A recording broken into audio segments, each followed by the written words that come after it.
A gente vai conversar com o professor Nailor Marques Júnior para falar aí sobre educação, mercado. A gente vai voltar a tratar do PISA, que foi um assunto que a gente discutiu na semana passada, muito importante, mas a gente vai tentar projetar um pouquinho o Brasil que vem por aí, as profissões que vêm por aí. É mais ou menos esse o caminho, né, Nailor? Bom dia. Bom dia. Exatamente isso, Ronaldo. Você sabe que, desde que a gente conversou a semana passada sobre que tipo de gente que ia para a educação, que a gente falou que o PISA, ele na verdade é só um número. E um número você pode fazer o que você quiser com ele ou pode não fazer nada. Não é?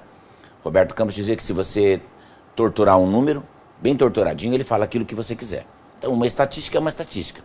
Mas de qualquer maneira é uma fotografia do momento. E essa fotografia vem mostrando o Brasil como um país que não prepara as pessoas que saem das escolas, da educação formal. Eles saem mal preparados. O fato é que a gente viu também que as pessoas que vão para o mercado de trabalho como professores são normalmente as pessoas que têm um rendimento escolar menor. A Folha fez uma pesquisa, salvo umas 3 semanas, não pode ser mais que isso, dizendo que 20% das pessoas que escolhem a profissão de professor acertaram das 45 questões, acertaram 8 questões, né, em 45. Né? Então, da prova do Enem. Da prova do Enem. Então veja que é uma coisa que demonstra que a profissão é pouco atrativa. Se é uma profissão pouco atrativa, quem você leva para lá?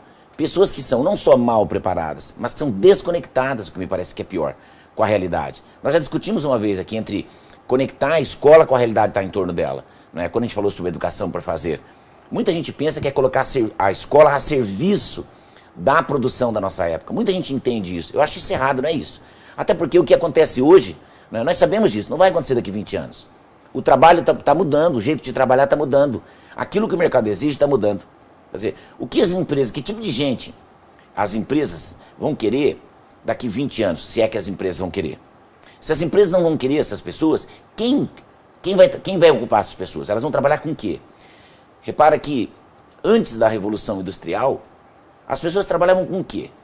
Elas trabalhavam basicamente na casa delas, em pequenas corporações de ofício, né? Pequenas corporações. Sim. Desenvolviam suas atividades em casa. Sim, o pai era sapateiro, a mãe era, o filho era sapateiro, o neto era sapateiro, a mãe era doceira ou empregada doméstica, o filho era empregado doméstico e tal. O pai era... E assim, cada um tinha a sua profissão. Era médico, era médico, era médico, era médico, assim. Bom, me parece, olhando para o futuro, que isso está voltando sutilmente de uma outra maneira.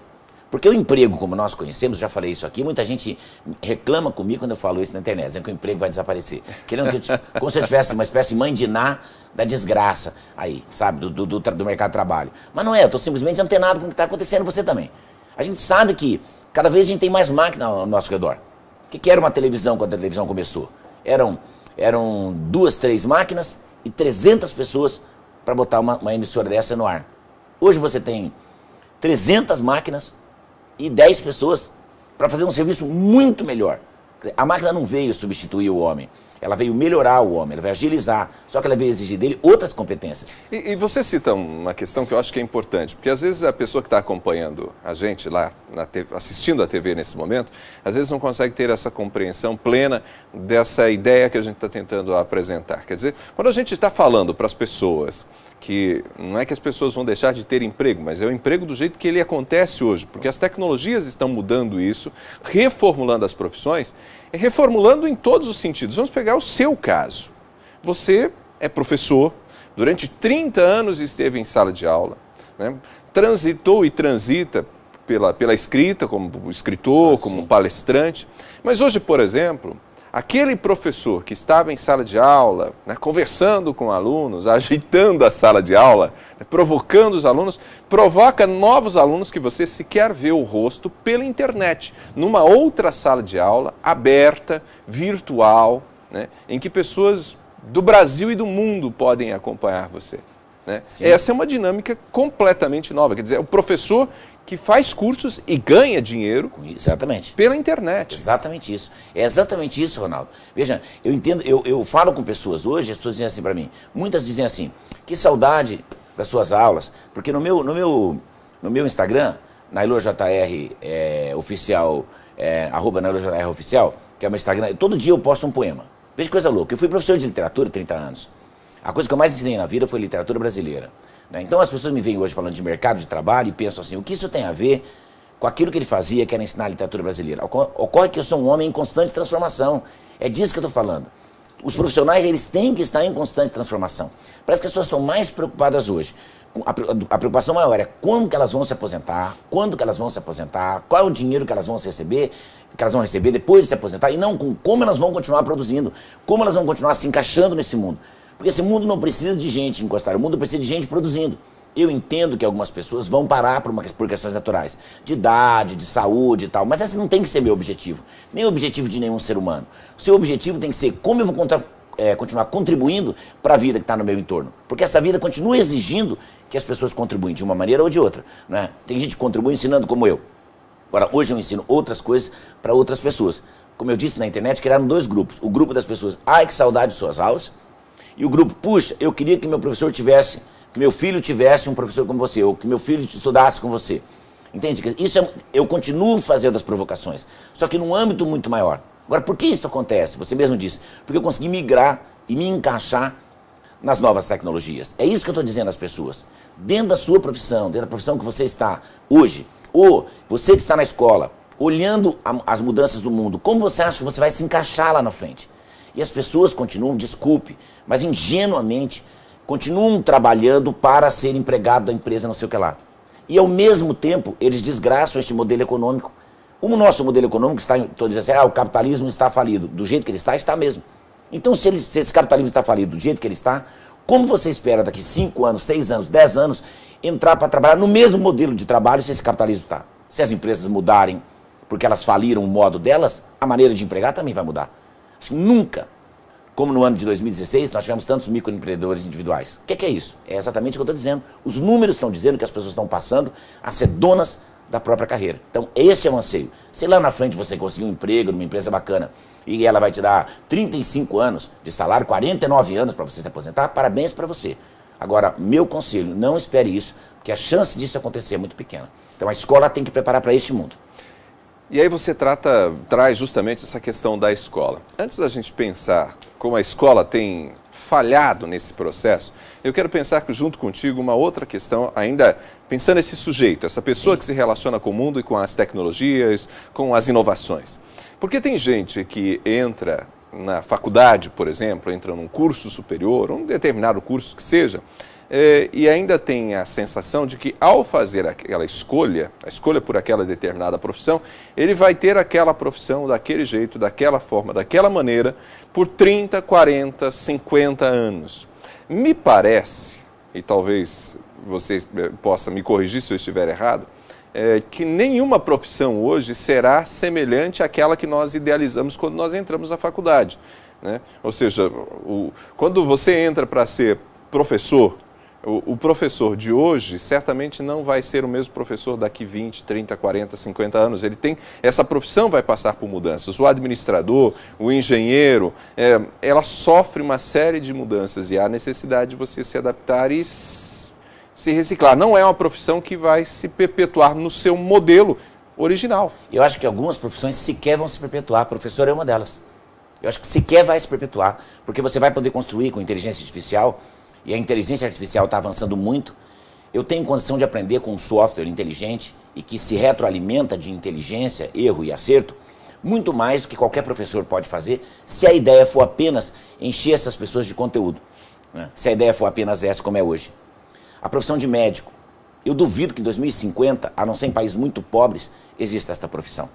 Na verdade, como ela está hoje, existe alguém que vai sair de casa para alguém ir olhar para você, te pedir uma bateria de 500 exames. Não, eu vou chegar num lugar, vai ter uma máquina que vai dizer assim, oi, Nailor, e ele faz uma leitura da minha mão, ele sabe que sou eu entro na máquina, essa máquina diz exatamente o que é que eu tenho, prescreve o medicamento, e vou dizer mais, talvez ela seja capaz de fazer esse tratamento. Nós vamos ter daqui 50 anos, ou em 2050, 50 não, em 2050, ou um pouquinho mais, a possibilidade de trocar órgãos como as pessoas trocam peças de carro. Então o mecânico que era mecânico lá atrás, e que estava preocupado em consertar radiador e tal, esse cara está morto. Está consertando o quê? Corcel, está consertando Fusca. 99% dos carros, o mecânico não sabe tratar. O que ele faz? Ele coloca um computador, o computador faz um diagnóstico e diz, precisa fazer isso. Ele vai lá e faz. Às vezes, o próprio computador consegue corrigir isso. Então, as máquinas que se autogerem, elas estão avançando e isso não tem volta. Então, nesse ponto, as pessoas vão sair do processo. Porque, é claro, eu prefiro mais, se eu tivesse hoje, a possibilidade de entrar numa máquina, e essa máquina dizer com precisão o que eu tenho, e prescrever um medicamento em doses milimétricas, como alguns robôs já fazem cirurgia hoje, com a presença, com a intermediação humana, não é? Do que entrar numa pessoa que é falível como eu, e que pode fazer um diagnóstico e errar. Eu tenho que contar com o bom senso dela e com a formação acadêmica que ela teve, que eu sei que é ruim. Na verdade, nós sabemos que a formação é ruim. Veja o último exame da ordem dos advogados, veja o escândalo que foi, né? A média de cada 100 alunos que prestam o exame da ordem no Brasil, a média brasileira é 9 alunos passam. 9. Quando eu fiz, da minha turma, nós prestamos, anos 80, 34 pessoas fizeram a ordem e 34 passaram. Né? Veja a diferença, em 2016 a média é 9 e agora parece que me caiu para 3. É uma barbaridade, é um assombro. O que é isso? É um descompasso entre uma exigência de uma prova, porque a OAB é só uma prova de avaliação. Como é que pode haver tanta distância entre a avaliação dessa prova e o que a universidade faz? Alguma coisa está muito errada.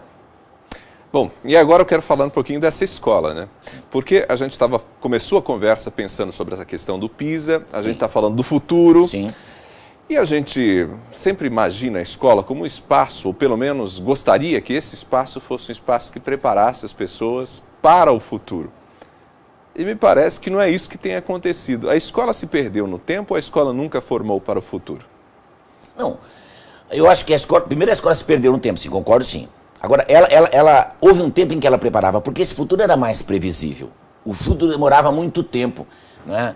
Tem um livro do Louis Althusser, do filósofo Louis Althusser, o francês que matou a mulher e que na cadeia escreveu um livro chamado O Futuro Dura Muito Tempo. Né? Naquele tempo durava mesmo.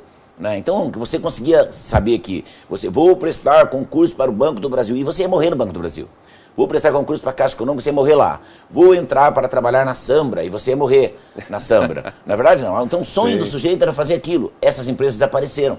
Né? Esse modelo de trabalho desapareceu. Então hoje fica muito difícil imaginar. Agora, há coisas que a gente sabe que não vão acontecer já. Então eu acho que esses percalços têm que ser destruídos hoje. Então as pessoas precisam... O Aristóteles dizia que não há obra de arte mais bem acabada do que um homem inteligente. Veja, ele não está errado. Valia no tempo dele, vale até hoje. Um homem bem preparado, bem formado. Homem quer dizer, espécie humana. Né? Bem trabalhado. Então eu acho que a educação ela tinha que dar um pouco mais de profundidade às pessoas, né? Ensinar as pessoas a se relacionarem e se adaptarem aos novos tempos. Por isso eu acho que nesse momento as pessoas estão preocupadas com a discussão do ensino médio, da reforma do ensino médio, nós já falamos aqui. Só que eu acho que precedente a essa educação tem a Base Nacional Curricular. Essa base precisa ser feita, porque você não vai mudar ensino médio sem ter base. Eu preciso saber de antemão o que é fundamental que as pessoas saibam. Para parar de ensinar, desculpem aqui os professores que vão reclamar também, de ficar dando a criança de 5º ano, 6º ano, aulas sobre florestas geladas da Rússia, não é verdade? Quando ela não tem sequer noção de geograficamente onde está a área que ela está, né? Quais são as mudanças, quais são os impactos da mudança climática no momento que ela está vivendo. É mais interessante que ela viva isso. Por que aqui na nossa região tem tempestades muito violentas, frequentes, que não tinham 10 anos atrás, do que saber se na Rússia tem uma floresta gelada e lá cresce um tipo de planta que não perde a folha, que suporta o frio, entende?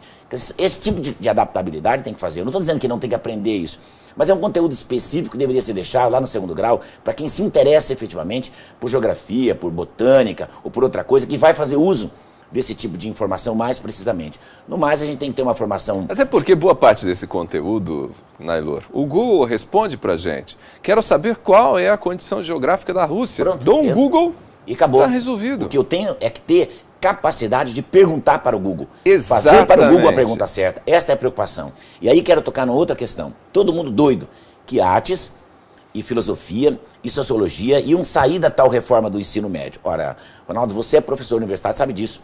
Qualquer curso universitário brasileiro, qualquer um, tem um primeiro ano, um primeiro semestre, em que são as chamadas disciplinas básicas, que são filosofia, que são economia, que são história. Qual a importância que esses mesmos alunos falaram, protestaram, foram às ruas, dão às disciplinas? Nenhuma. Eles consideram o primeiro ano da universidade perfumaria.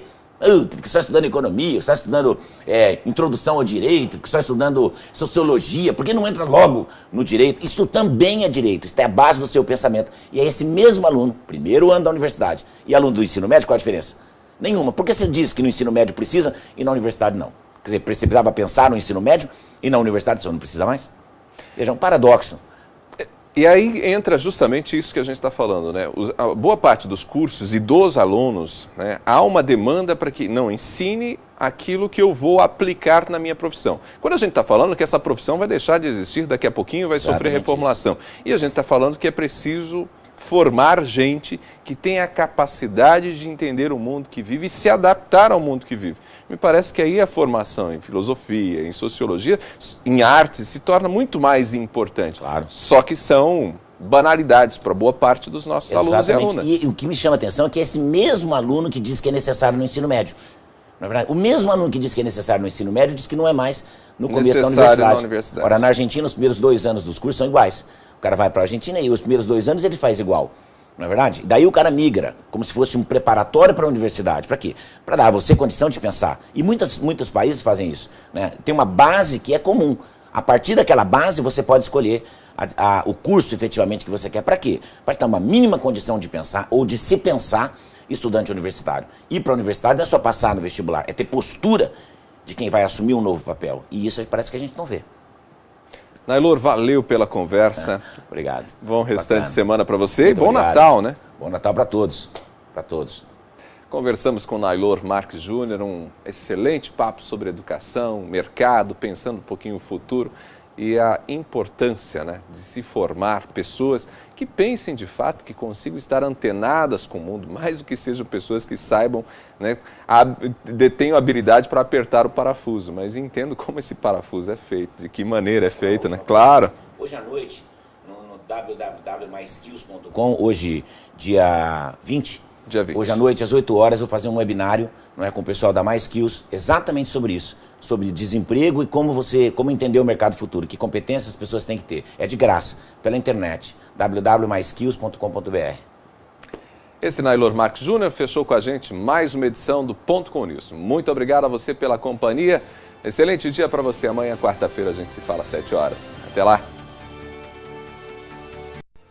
Ponto com News. Oferecimento Executive Air, táxi aéreo. A qualquer hora, em qualquer lugar. Dando um tempo, dando um